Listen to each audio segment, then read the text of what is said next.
This week on Got Clutter, Get Organized, the conversation. I always have women go through and say, hey, track everything that happens to you over the course of a week, specifically with the lens of what did you have to handle that you had no idea was coming your way, right? And how much time, either daily or weekly, do you spend managing pop up things? And so you're kind of learning what your personal uncertainty budget is.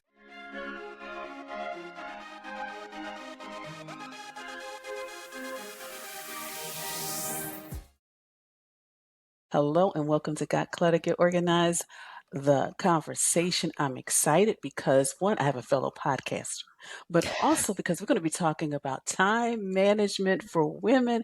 So, first of all, I just want to welcome Megan Sumrell to the podcast. Thank you so much for joining us, Megan. Oh, it's such a treat to be here. Thank you.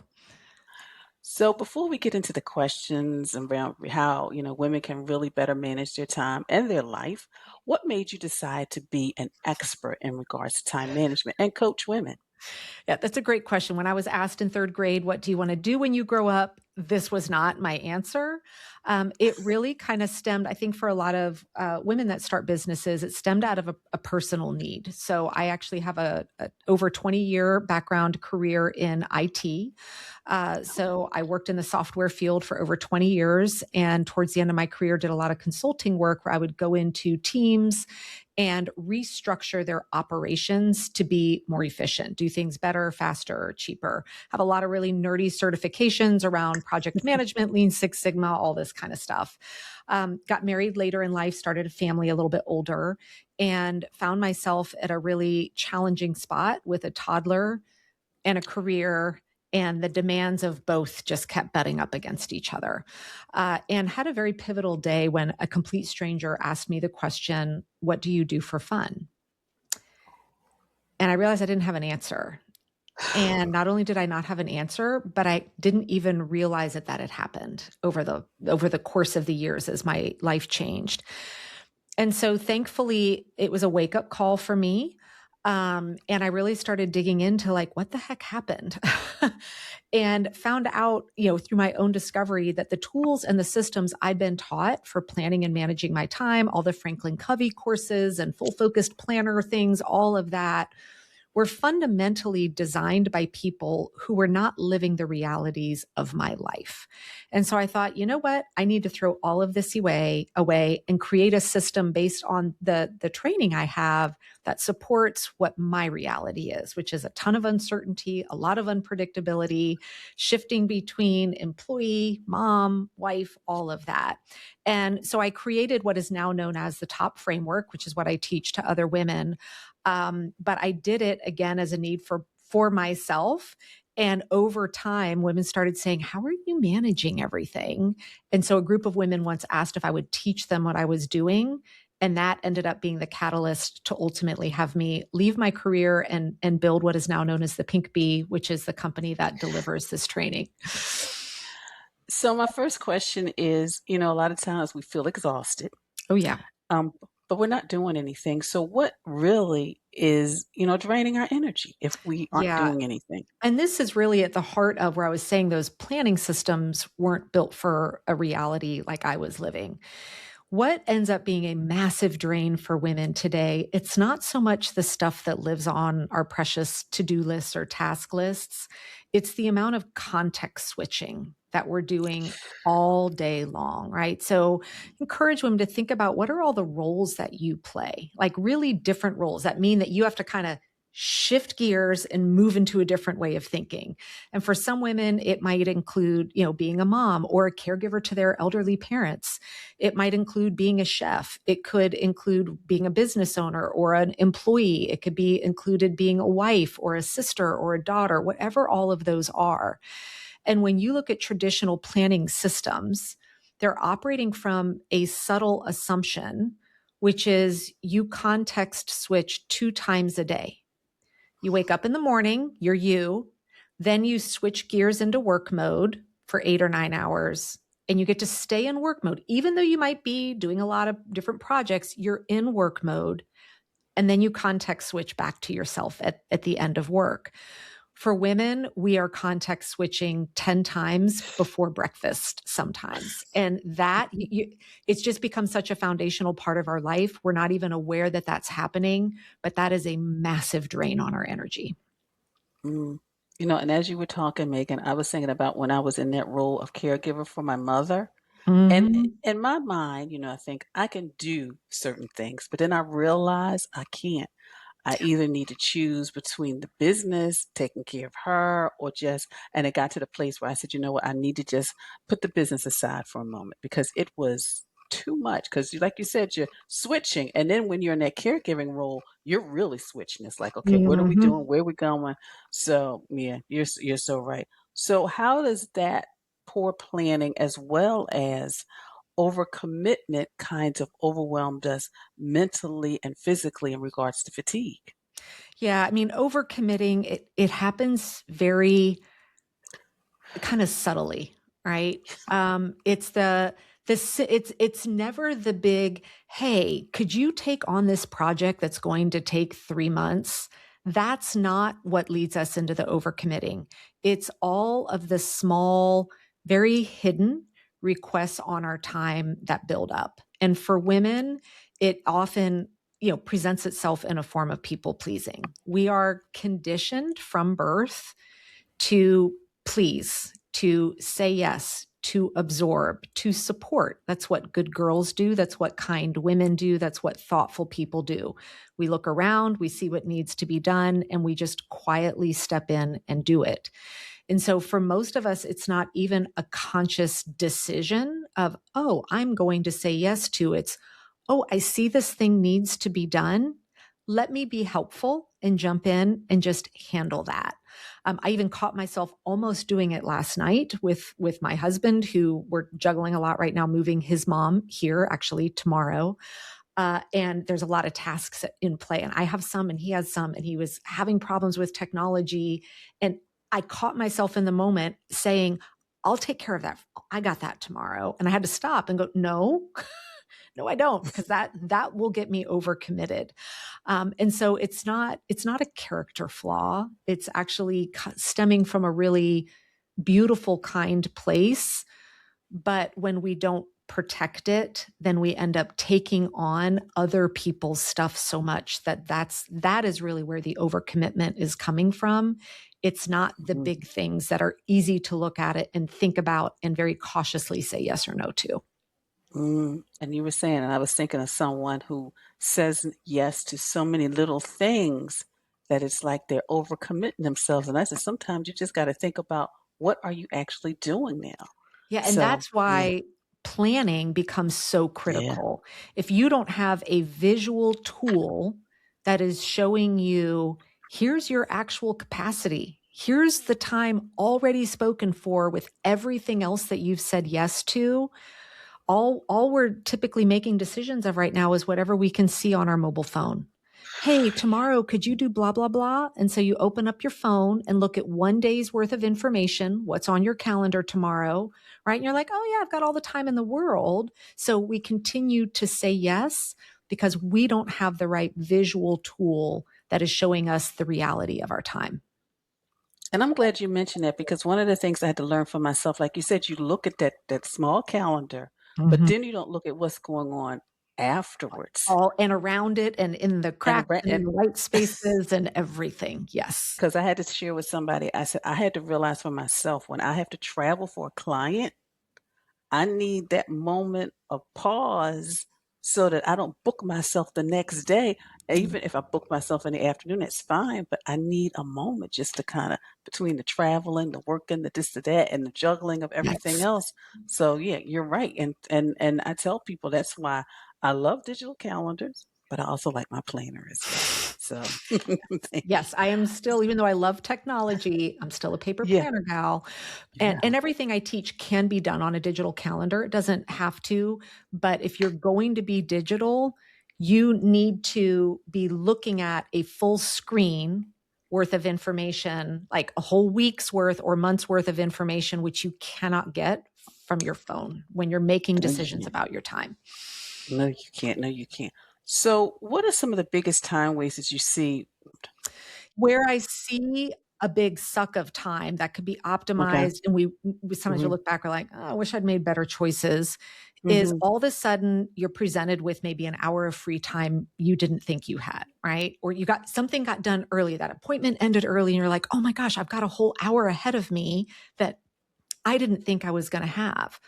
Well, when you don't have the tools in place, again, tied back to planning, that gives you one place to go look to say, what's everything that is on my plate for this week? What are the projects I want to be working on? What are the things I want to be making forward progress on? What happens is in that moment where now we have free time, we end up going, how am I going to spend it? Right. And we don't have one central place that shows us, here are the things that are most important to you in your life right now to choose from. So what we end up having to do is we have to go look in 6 or 7 places, right? Well, let me go look at my goals journal, and then let me go look at my notes app, and then let me look at my list for today, and then let me look at my calendar, and then let me look at Todoist, and all the places, my notebook, that this is scattered around, that it becomes so overwhelming that in the moment we're like, I don't know how to spend it.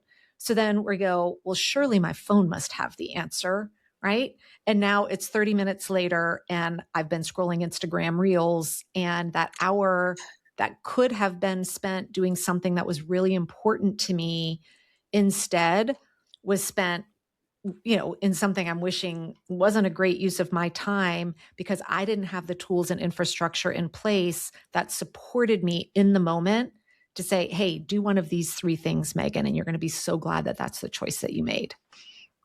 And I like what you said, and you're right. We just kind of pull from all these different Mhm. sources instead of just having the one source. So, Megan, what are in regards to how can somebody really create a realistic plan when, life is unpredictable? When you are caregiving, Yeah. you got kids, you're probably a pet parent out Oh, I am, there. yes. And I think this is why so many women, step away from planning, because we're just like, "Why bother? I could create this beautiful plan." Maybe on Sunday, someone told me create my plan for the week, but then on Monday morning, I wake up and I've got a sick kid or I get a flat tire, and, like, now my plan isn't gonna work, so why bother? And this is where one of the fundamental things that I teach as part of the planning process is what I call planning for uncertainty.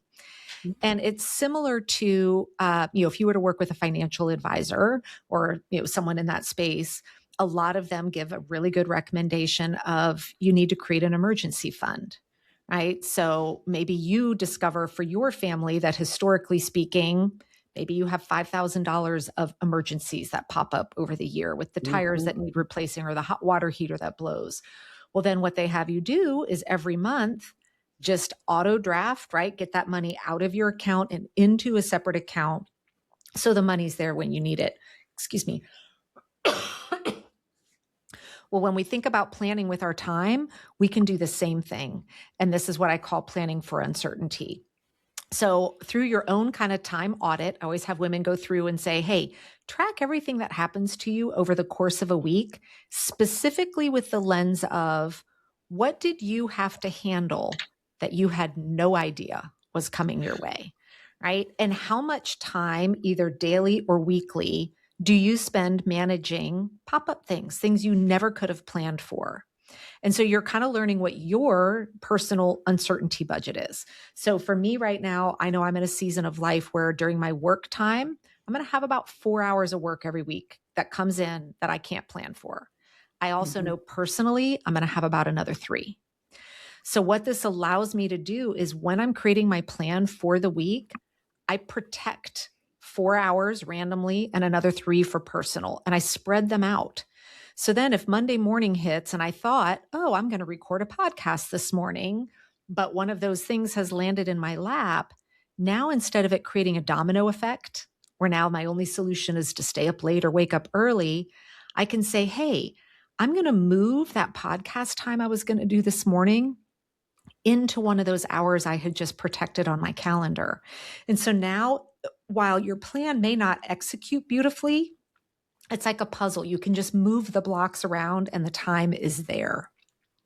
Mm. I really liked it. I liked that because I like that time audit because we do money audits and the life audit of our lives, but sometimes we really need to look like you said. Sometimes those things we just don't even know we're doing, but it's a repeat occurrence and we Yeah. just made make And sure for to most allocate time. women, they will see a pattern of kind of days of the week it happens more, times of the day, or just the amount of uncertainty. And so, similar to the budget, if you plan for that and you know at the start of the week, 10 hours are already spoken for, you plan around that. Mhm. So Megan, for somebody and you mentioned it, they've got the planner, but they're listening to you and they're like, you know what, maybe it's time for me to kind of get back into it. What is like something that they can do? Like for everybody who's watching and listening, saying, you know what, I do need to plan, but every time I plan, you know, I get one of those unpredictable and it just takes me off and I just don't even touch the planner ever again until it's a new year and I decide to buy a new one. Yes. Yeah. And then you get the planner graveyard, right? Yeah. So, one of the places I like to encourage people to start is to look at a category of where their time is going that they likely have never thought to plan for or plan around.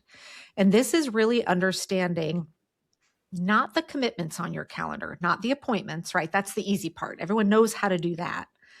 But I would love to have everyone over the course of a week of their life, as they're navigating their day to day living, start writing down what are the things that in your life happen on either a daily or weekly cadence that happen recurring, right? These are repeated things.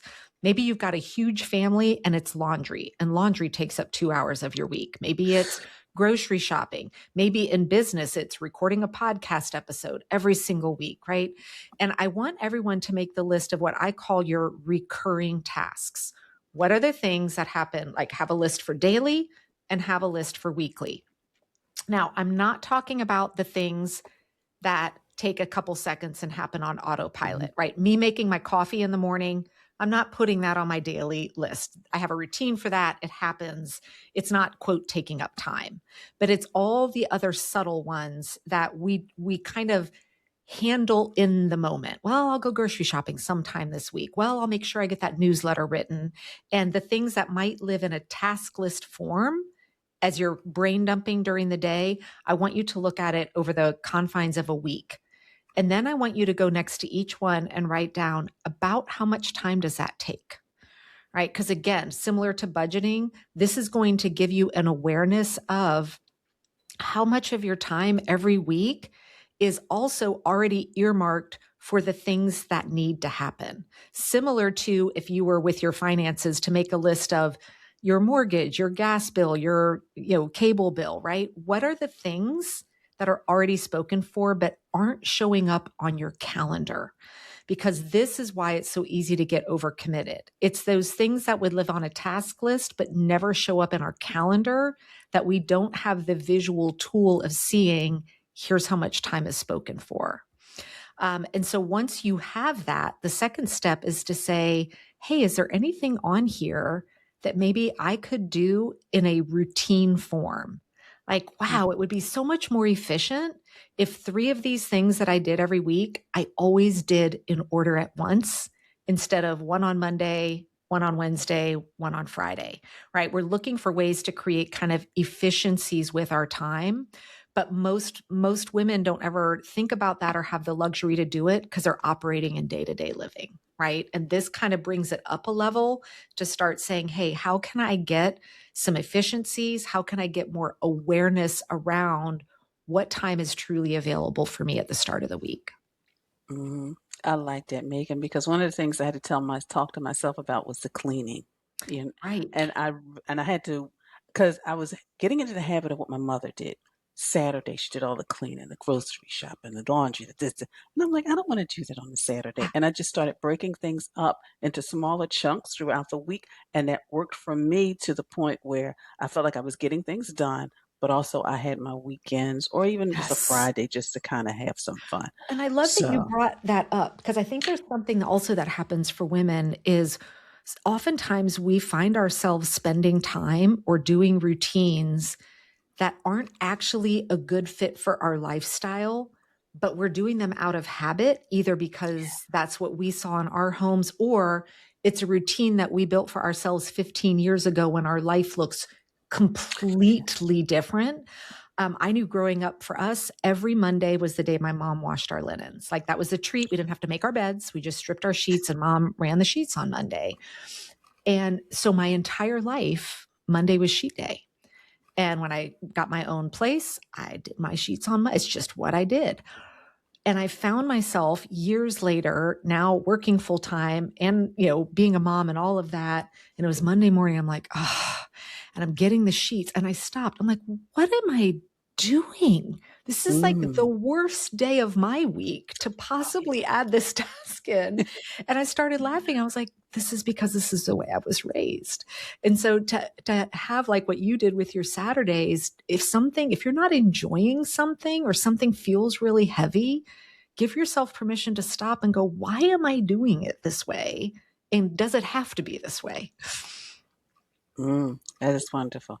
Megan, I could really talk to you all day because I'm thinking, I'm like, oh, and I'm actually going to share this conversation with so many friends. Oh, Like, good. you need to listen to this.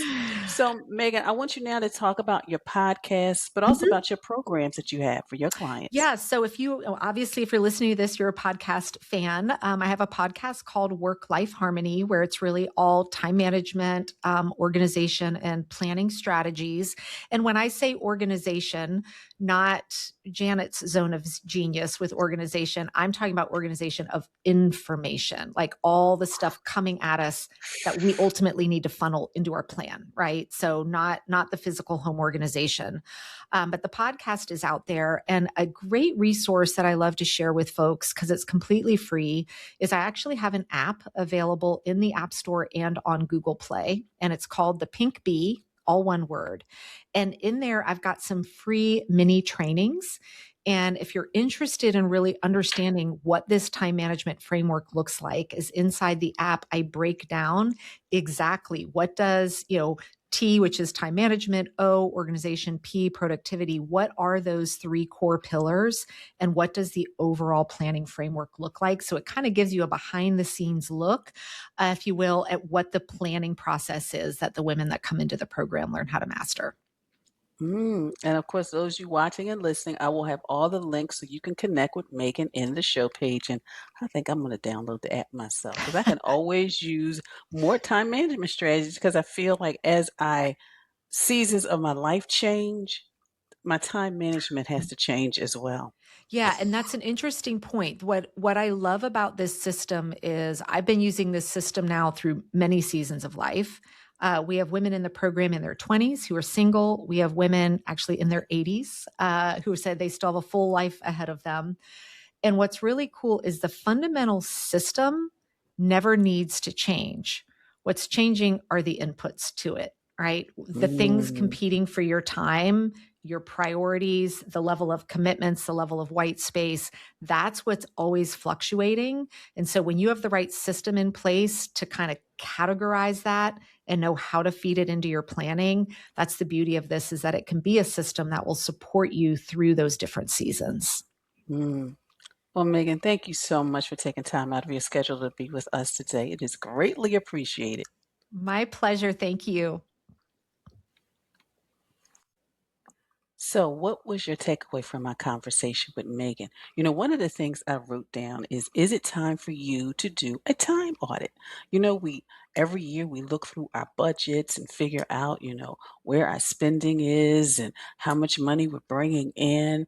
But what about your time and allocating it? Because as your life changes, you go from single and maybe into a partnership, a marriage, you got pets, then you have the children, and then, of course, they grow up and they're all different ages, and then you become a caregiver. What about your time? So, I definitely want to encourage you to make sure that you click the links in the show page. And of course, if you're not subscribing to this channel, please do so as well. So, make sure that if you are listening to the audio version of this, that you continue listening. And of course, if you're watching the video, make sure you just check out the audio version as well. So continue to have a great day and be well, be safe, and most of all, be organized.